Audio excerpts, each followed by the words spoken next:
I was startled by a statistic I heard about just the other day. It was regarding the most common surgical procedure done on American adults. Do you know what that procedure is? Abortion. Abortion is the most common. That just took the breath right out of me when I heard that. To imagine that here we are, 39 years after the decision of Roe versus Wade, and it is the most common procedure done on adults. It just does startle you when you hear that. The numbers are numbing. 3,000 a day, more than 50 million just in America alone during this period of time. Those numbers are not even matched by the great massacres and slaughterers of world history of even the 20th and 21st century.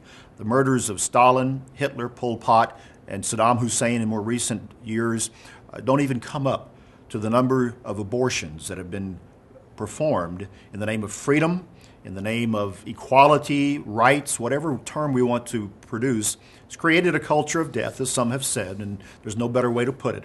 Exactly what we have come to in this world. This is not a matter of gender.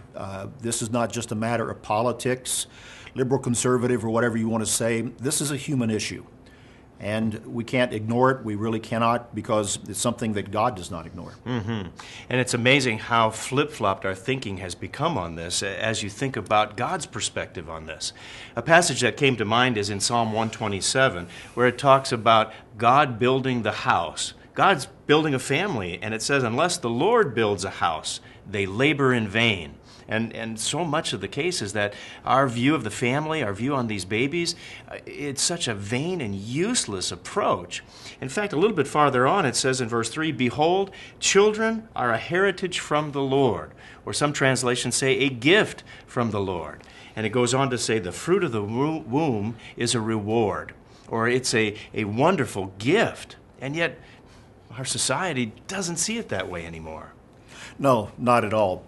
You know, history shows that any culture that has practiced infanticide, which is exactly what murder is, or what abortion is, any culture that does that enters a period of judgment.